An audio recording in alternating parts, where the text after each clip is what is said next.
Welcome to the Robert Erickson Show. Today we're going to talk about the 4 things that you need to consider before you decide, is it cheaper to rent or cheaper to buy?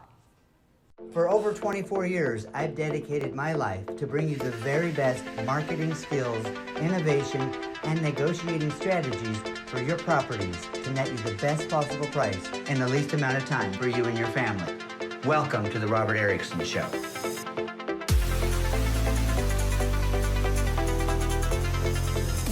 Today we're going to talk about a topic that's probably been on your mind for a very long time, and that is, should you rent a property or should you buy a property? Let's go over the 2 scenarios today. Now, you're probably thinking, gosh, you know what? I'm not going to get approved for a loan because I may not have the down payment, I may not have good credit, my tax returns may not be that great, and I don't have the down payment.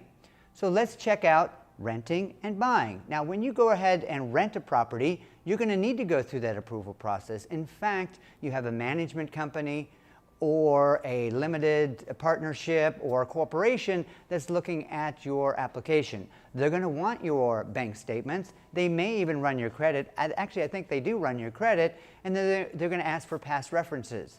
That's exactly what you do when you're buying a home. So number 2, the money that's needed to rent. Now, they're going to ask for a security deposit, which is usually equal to the amount of rent that you're paying, plus a pet deposit. So it adds up quite a bit. So if you're renting a property for, say, I don't know, $4,000, you're going to have to come up with $8,000 plus a pet deposit, which is $500.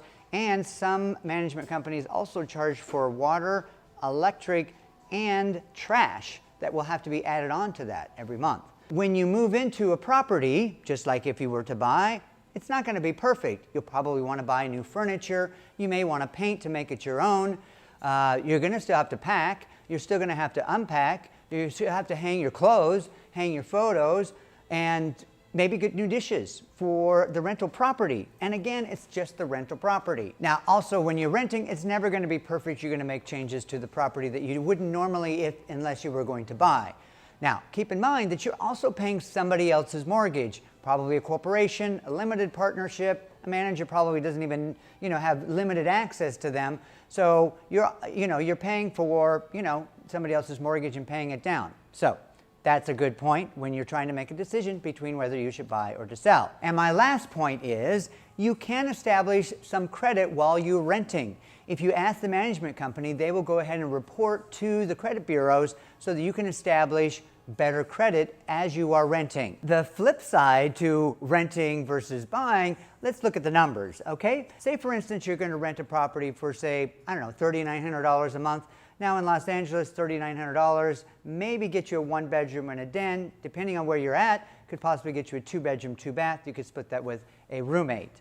So $3,900 a month over the next 3 years, you're going to pay about $140,000 in rent alone versus buying a property. Let's say, for instance, you buy a property for $650,000, a condo in West Hollywood. There are properties like that in Los Angeles, believe it or not, $650,000. Now, you put 10% down, and I know banks that can give you better situations than that. First-time home buyer, 3.5% down. So there's a down payment. For instance, $65,000. We'll just say that, which is not always the case. So if you put $65,000 down, that's 10%.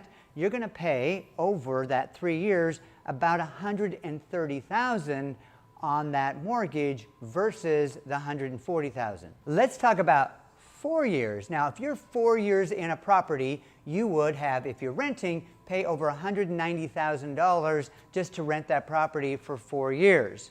If you were to have bought a property, you would be paying about $150,000 a year in mortgage payments. Now, the kicker is the 5th year that you have rented a property, you will have paid over $230,000 in rental rent for your lease. If you were to have bought over that 5 years, you would have paid about $160,000 in mortgage payments.